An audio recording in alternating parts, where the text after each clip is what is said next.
I need to get your name and the correct spelling on tape. So if you could give me that. Okay. Okay, my name is Lois Auchterlonie, Auchterlonie.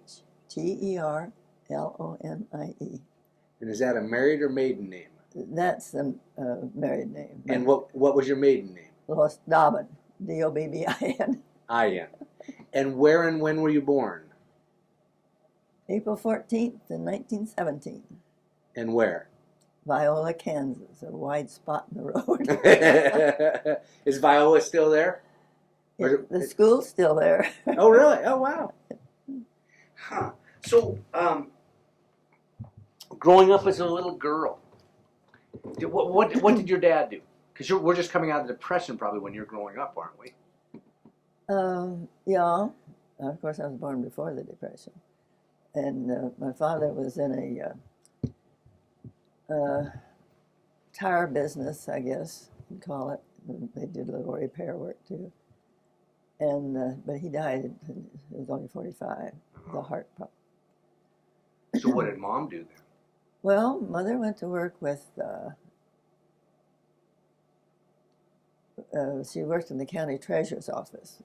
Her brother was a politician, and so he knew somebody was running that he was for. So she got on and she worked there several years because he was reelected. So the treasurer.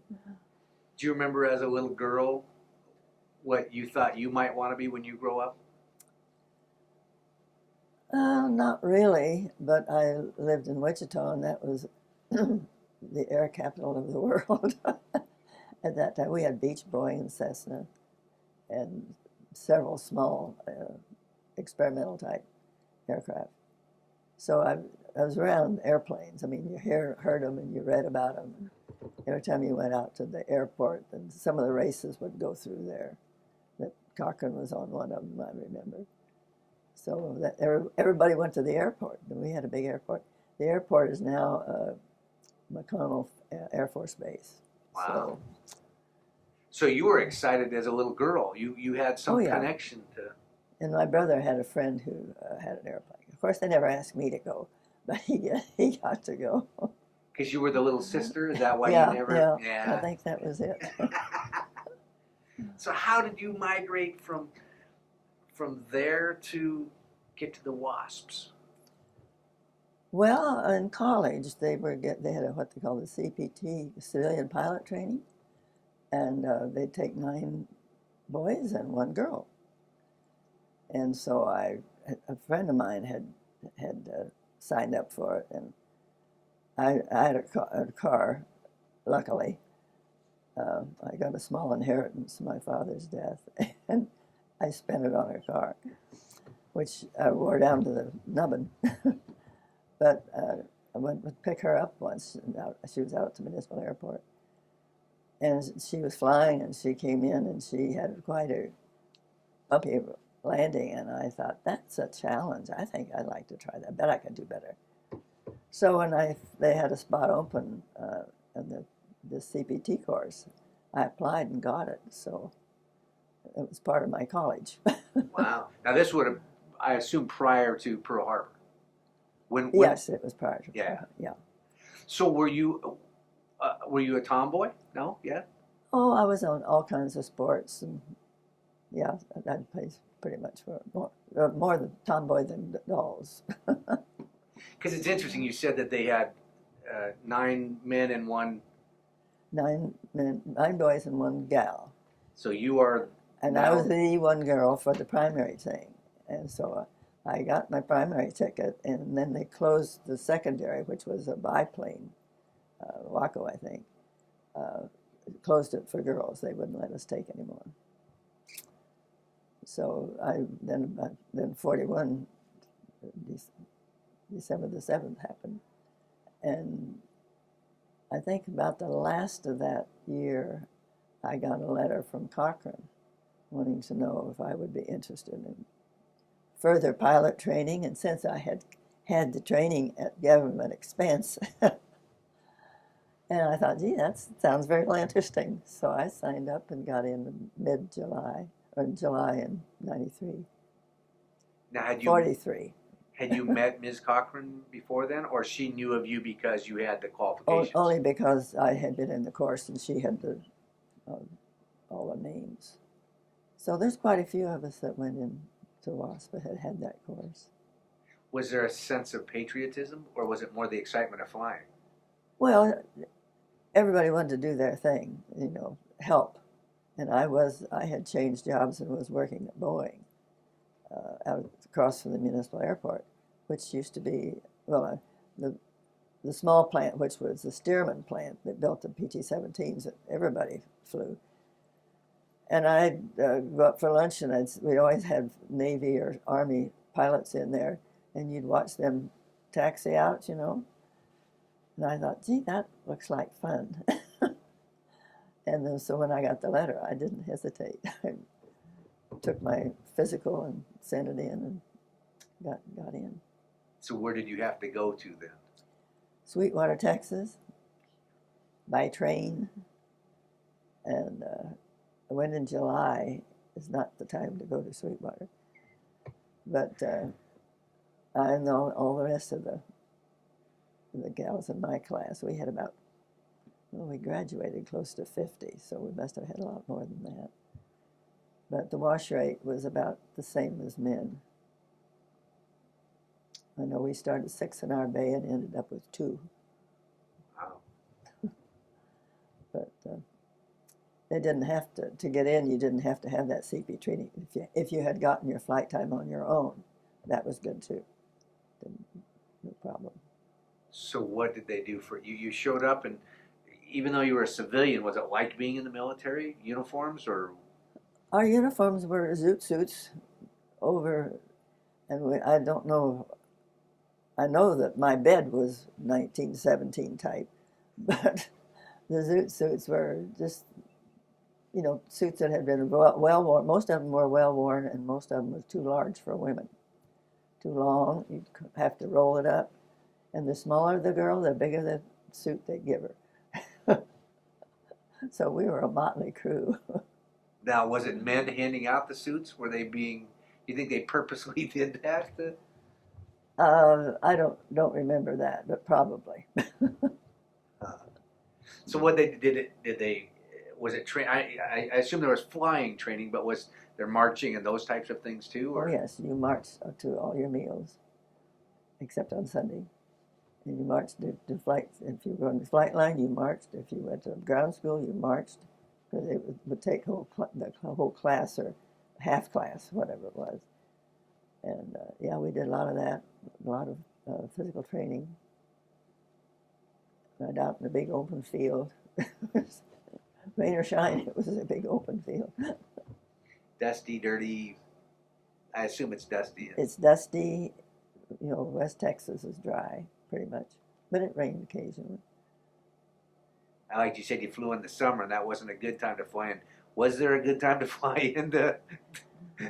Not in West Texas. That's what I thought.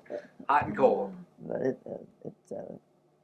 it was a nice field, but we only had one runway, and so you had all these, and they had what? I forget how many airplanes they had, but they had basic or primary, basic, and then our advanced was. AT-6, and then we, for our class and several classes, we got twin engine training too. So we came out of there with a twin engine training. And what was their goal? What did they want you to accomplish? To learn how to fly like the Army does. Forget the civilian stuff. You fly like the Army wants you to. Now, how does the Army fly differently than civilian? What were some of the? They're more precise. If you go in the civilian, you take off and you make a turn, but if it's Army, you make a turn, and you land, a certain way. But it was just more technique than you would really have for civilian flying, I would say. Is that who trained you? Was it the Army training you, or were there civilians training you? We had most of our flight instructors were civilian. And they were a good lot. But all the check rides and stuff were Army. That's the only time we flew with an Army pilot. Because again, it's that interesting dilemma. Here were you, non-military, and you had somehow to tie in. Well, we didn't really hit big military until you got on a base that you were assigned to. But otherwise, because everything people that worked there was civilian. Now I know with the Army Air Corps, somebody was telling me statistics. They lost a lot of pilots just in training. Did the WASPs face that also? Did you? No, our accident rate was really quite good. We only lost 38 out of the whole program, and that included training. We lost one girl from our class in training, but it wasn't a rash of accidents. What did your mom think about you flying? If I wanted to do it, she didn't want to do it, but if I wanted to do it, go ahead. What do you think your dad would have thought if he was still alive when you started flying? Oh, I think he'd have been all for it. He was a good guy. I interviewed one woman, and she was from Texas somewhere, and her dad wrote her when she wrote home and said, "Dad, I'm flying." Her dad wrote her back and said that was not a very ladylike thing, and she was supposed to go to the commanding person at that base and tell them that she wasn't to fly anymore because she was a woman. So it broke her heart, you know. Just she continued flying though.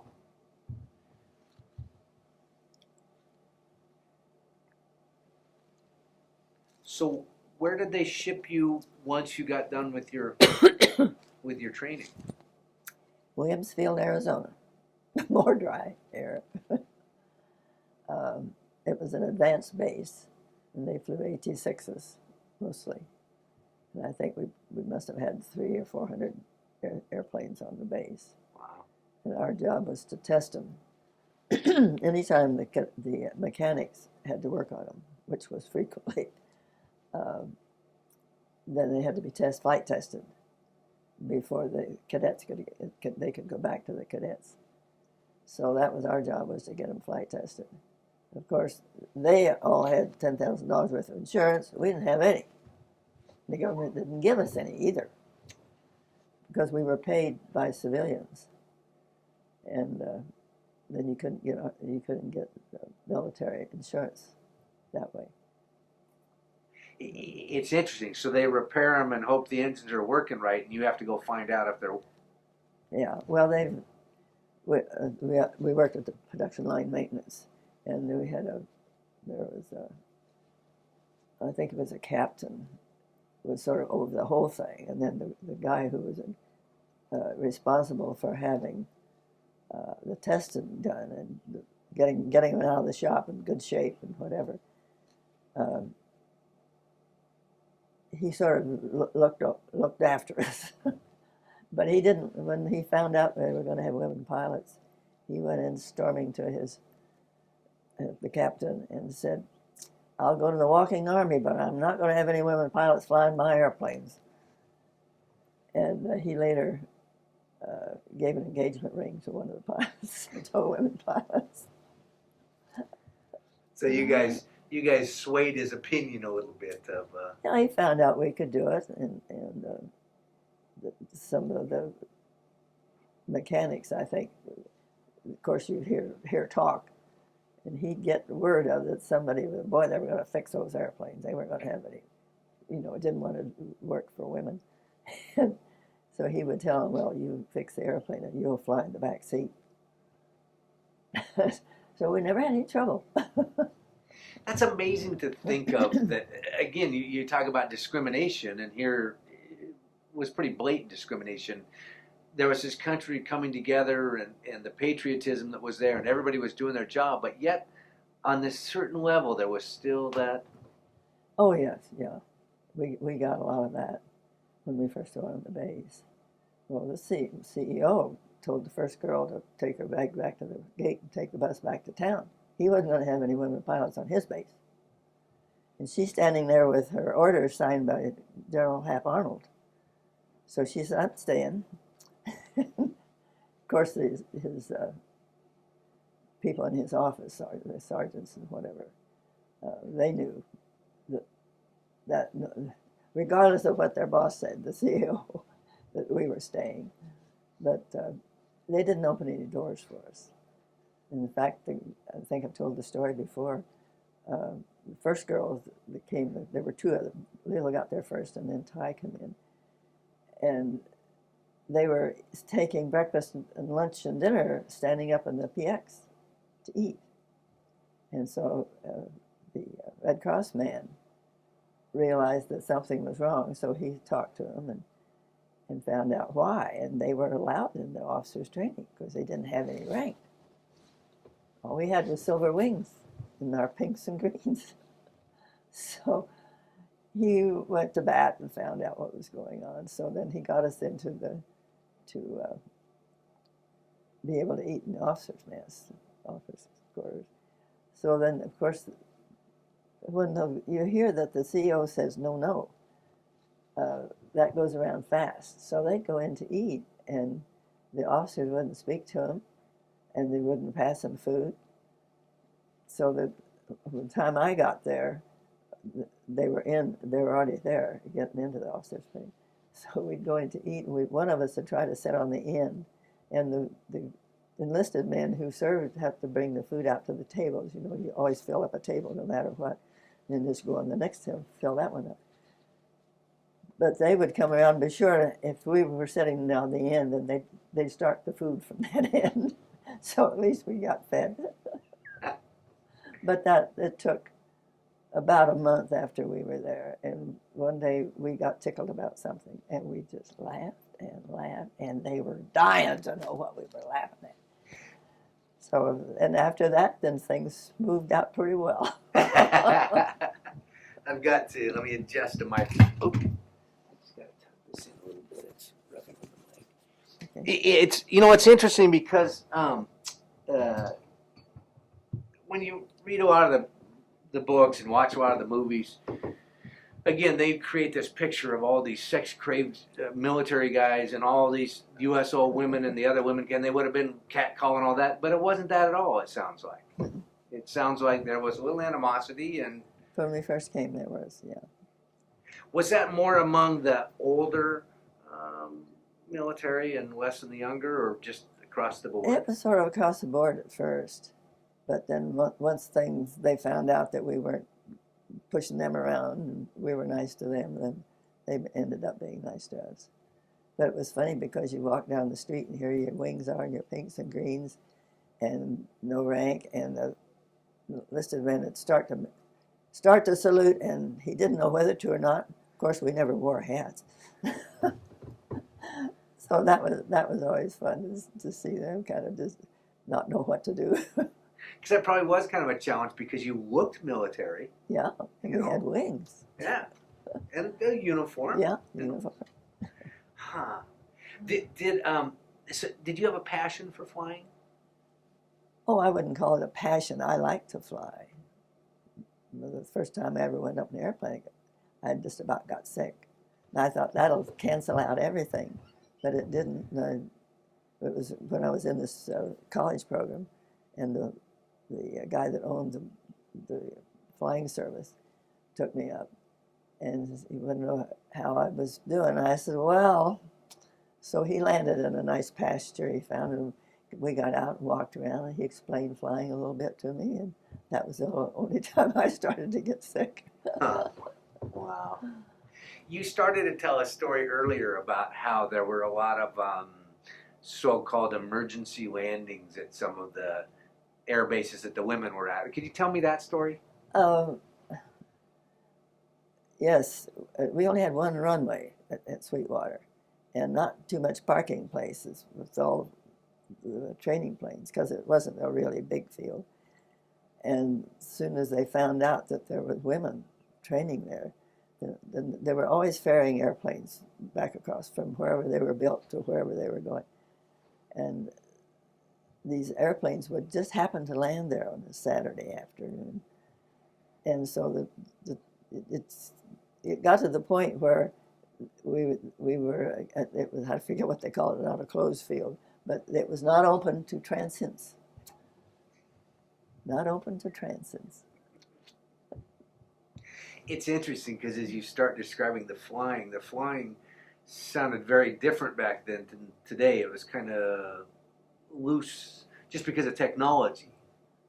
Well, we made a lot of progress today. You have lots of radios and things that tell you how far you are from something. And we didn't have it then. You had to do it all in your head. Now, did you ferry planes also? No, I was assigned to a training base. You were a trainer. So the only time we went out to ferry anything was when some tired airplanes needed to be moved. And that's how we went to Ponca City to pick up these steermans. And it was a British training base that had been closed. And they just parked the airplanes out on the field with a barbed wire, enclosure. And so we went out and went to look at the airplanes, and I looked at the tail of mine, and it got hold of it. And I told them about it, so they went and brought it in. Evidently, the cows liked something that was in the fabric, the fabric-covered empennage and tailpiece, and they just reached over and shooting. So they had to put it, and that gave us a couple extra days there while they fixed my airplane. I think one of the others had a problem, too. So I hopped on a train and went up to Wichita for a couple of nights and came back. I got to move the mic one more time there. It's interesting because you described going out to this field with a barbed wire. It sounds like being at the airport at the rent-a-car place. They give you a number, go out and find a plane, get in it. That's the idea. Now, was it scary? Because, I mean, you've got planes that are of various... Well, I wasn't going to fly it till they fixed it, and they were going to give me another one. But they didn't have enough hangars to put them all inside. That's why they were sitting out. But it was a British, and you got checked out by a British guy who I couldn't quite understand. And the radio was that you had on earphones, and he was talking to a mic in the back seat. So, but, and it was quite windy, I think, the day I checked out. Finally, I checked out on another airplane while they were repairing the one I was going to take. But we'd gone around about 3 times, I guess, and I couldn't understand him very well, but at least I wasn't crashing, so he got out. Good enough, fly it on. When we started that memorable trip, when we got out, the 2 lieutenants that we worked with out of the PLM knew that we flying an open cockpit in the middle of March in the Midwest, you sort of need heavy jackets and the line stuff. So they dug up, they gave us their issue, and then they dug up another one. So all 3 of us had these. And of course they were too big, and they're that puffy line, lambskin or whatever it was. By the time you got that on and got the pants and the jacket and got in the cockpit, you weren't anxious to get out till you really needed to. But we took off, we had to wait for gasoline at this. We went to Ardmore. We got that far the first day. And Ardmore was a big airplane, double, I think a B-24 base. And their gas wouldn't go in they couldn't put it in our engines. So the guy had gone to get more gas, and he didn't get back till, he should have been back in an hour or so. Well, it was well afternoon before he came. I think he was in a crap game or something. But he finally got there, and so by the time we got going, it was late afternoon. And so we wanted to go to Dallas because one of our girls had been transferred to the Ferry Command, and she was stationed in Dallas. Love Field. And that was probably the worst decision we ever made, because we didn't have any radios, and we didn't have any lights. We were just bare bone. So we had to, and by the time we got in there, it was getting to be dusky. And there were all these airplanes you could see around. So we got in close because we could get in, and all we got was red lights from the tower. They said, no, go away. Of course, we couldn't hear anything. And so finally they decided that we'd gone probably around the field about 3 times, and they decided we weren't going to leave. So they managed to back off the B-51s and the B-25s, enough to get us in. And boys, I'd got my front wheels on the ground, and I had a follow me truck right in front of me. Get out. I think I landed after a B-25, and then I think it was a 51 that came in after me. So those pilots must have been swearing. But so we got, of course, we all went to operations and got chewed out. But they tied us down, so we spent the night there. And we called and found our friend Leela, and she came down the flight line and got us. And so we stayed overnight and got out the next morning. And it went into,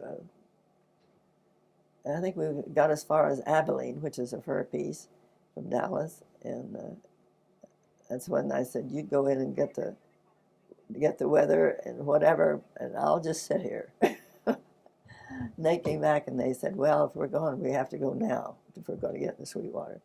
So we took off and got into Sweetwater. And of course, they were happy to see us come. They gave us a place to sleep. And then the next day, we went in to see the CO. And she says, Cochrane's coming in 2 days. And she says, Cochrane wants you all to stay here and be, they're going to have a big graduation. And Barbara Erickson, that you know, was going to get an award. I think it was she'd flown 41,000 miles or something like that, ferrying airplanes.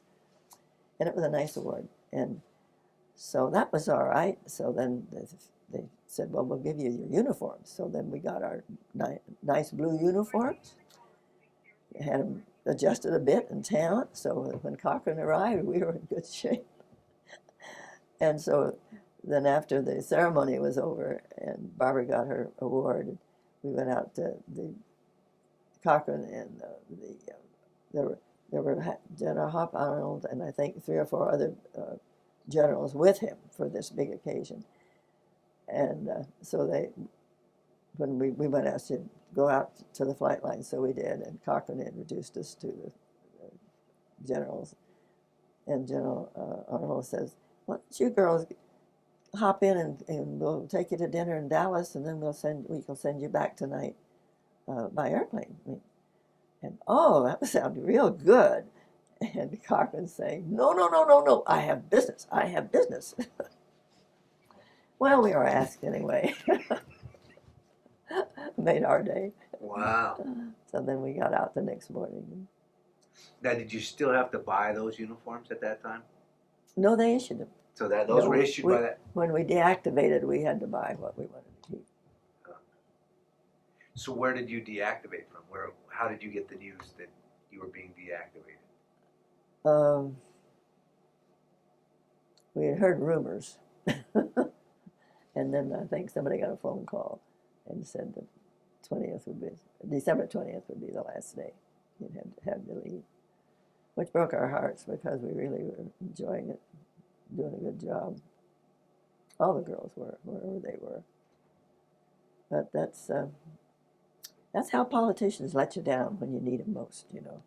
They walked it through Congress thinking that, you know, they've proven themselves that they can fly, and they were flying everything that they had in the airplane deal, so they didn't think there would be a problem, but there was a political problem, which was too bad because we lost by something like 16 votes. And were you aware at the time, or is it in retrospect that you knew that politics were playing?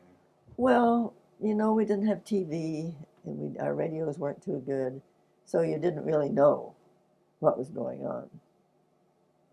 I think if we'd had and we were busy, you know, this is something somebody else's, Cochrane was taking care of, and her forces back there. But we were all very disappointed that it went that far. Were you saying before there was like a whole bunch of planes just sitting there waiting when you left? Well, there's a whole bunch of airplanes, but they brought in.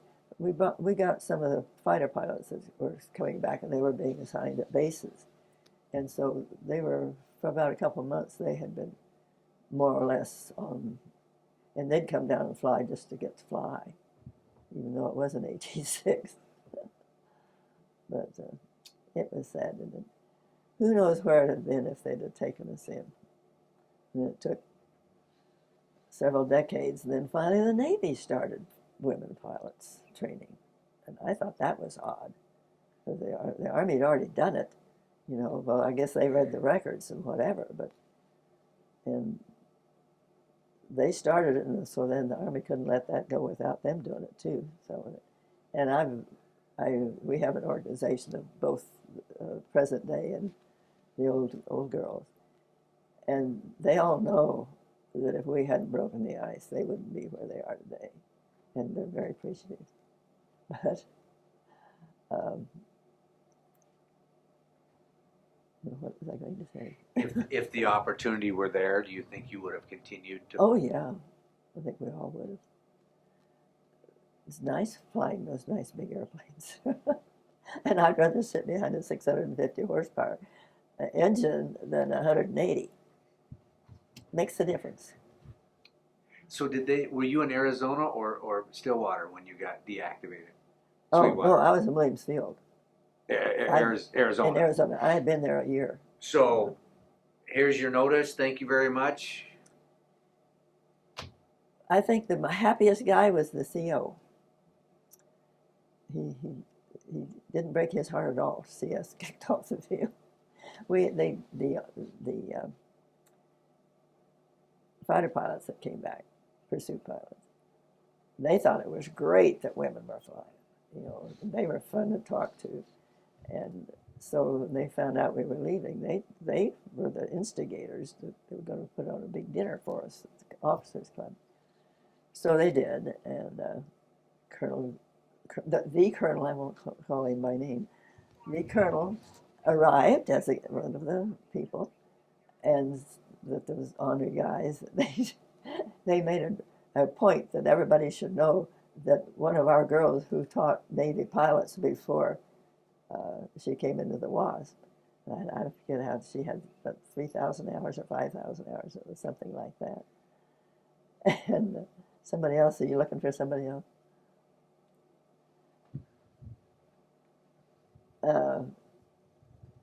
Anyhow, the pilots found this out, and so they worked it around so that they made it a point that everybody should know that that the WASP had more hours than the CO, and told how many, and that didn't set very well.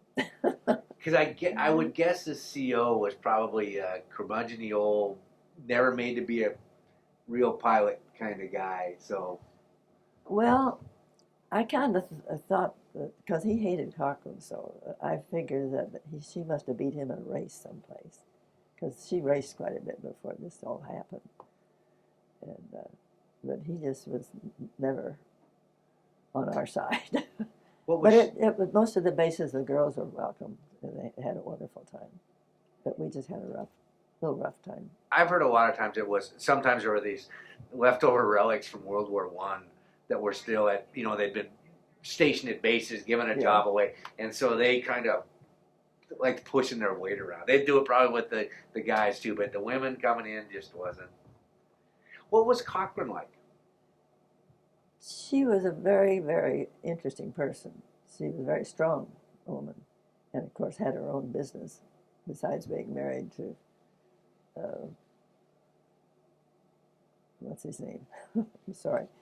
That owned an airplane factory, which gave her access to setting records with the airplane. But like most strong women, you either like them or you don't. And we had a few in our group that didn't like her very well. But I am so appreciative for what she gave me, and all of us, the chance anyway, to fly military aircraft. So it sounds like she didn't let things get in her way. Oh no. She was on top of most everything. She had taken 25 women to England early on, before we got started. And Hap Arnold, I suppose she stayed over there with them. And Hap Arnold sent for her to come home. Because evidently she'd probably dropped the hint that we could train people just as well. Did you feel you were doing your part for the country? Sure. You go out and sit on a hot metal airplane that's very hot, and you don't touch it in the middle of the summer.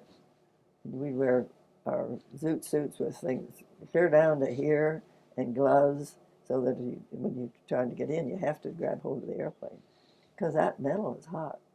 Some of the guys would in the mechanics, it would have an unusually hot day, and they'd get an egg and they'd break it and see if it would, and it would just about cook the egg. Were you single at the time? Married? Yes, Single. single. Did you meet your husband in the service, after the service? No, I met my husband in an algebra class at college. What was your favorite part? What's your best memory of?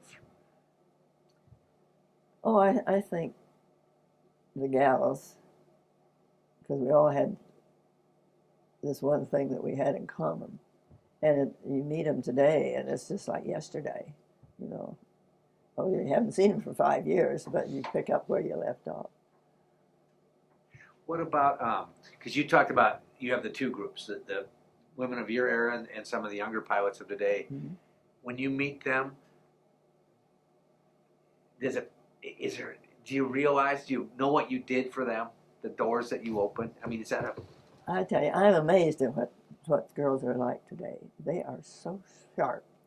It's pathetic, really. You just feel like I keep my mouth shut. But they're doing such wonderful things. And it's, well, Eileen Collins, for one. I've met her several times. She belongs to this mixed group that we have. And she comes if she can get away. And she's just like the kid next door, just real down to earth. Most of them are. Then you get to talking to them and find out what they're really doing. But where do you think they would be today if it hadn't have been for... It probably wouldn't have started, I don't know. Eventually they would have, because I think the women would have forced it. And we only got our acknowledging the fact that we were there, because there had been those who said we weren't there. But we all had orders and pictures of uniforms, you know, and stuff. And I heard one of the congresswomen talking once. She came to a dinner back east, and she said it's the only time the women of both parties agreed on anything. They got together and they pushed and pushed until they finally gave us some recognition. And we thank them for that. It's interesting because in retrospect you can look back and you can see you were a part of history. Oh, yeah. When you're doing it, were you aware of what it was that you were changing the world? Not really. We were thankful that we could do something, and military aircraft was one way to go. It was just a job, but it was a good job. Wish it had lasted longer. It didn't, but the girls did. They're doing great, and some of the responsibilities. One of the girls is, I guess, in charge of one of the airports in Washington, D.C. And I forget how many hundreds of people have to report to her, but she's doing a great job. First time a wing commander, I think it's called. Wow. So they're doing. It's funny, but they're retiring. Who do you want to retire? You get a job like that. It's you realize time is marching on when the new ones are retiring. Thank you very much. Thank you. Did you fly after you got out? Yes, it took me 20 years to be able to afford it, but I bought an airplane and halved it with somebody that was a pilot.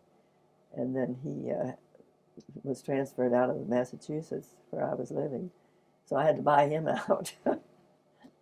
But I flew a Cherokee, four-place Cherokee 180 for about 20 years. and sold it for the same price I bought it for. Great.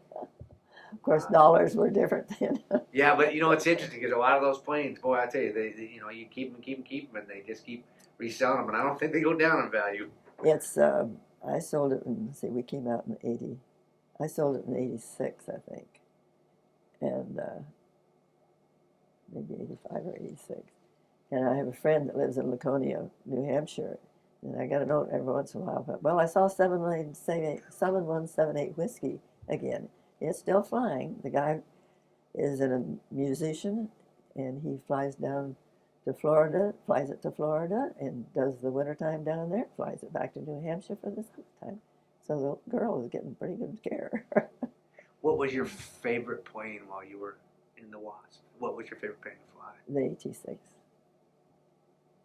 Because it was closed in and warm, or?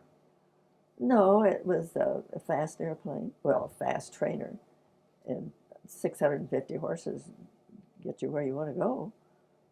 And somebody else is buying the gasoline, so about 20 or 30 gallons an hour. And that's twin engine, right? Oh, that's a single It engine. is a single engine. Yeah, you're sitting just about that far back of it. And I had my hearing checked recently, and the guy looked at this little thing that comes up like this, and that goes down there. He says, did you ever do any work near big engines? Or not engines, but big machines? And I said, yeah, 650 horses. Wow. But I've been very lucky. It doesn't bother me at all. Well, let me get you unmiked.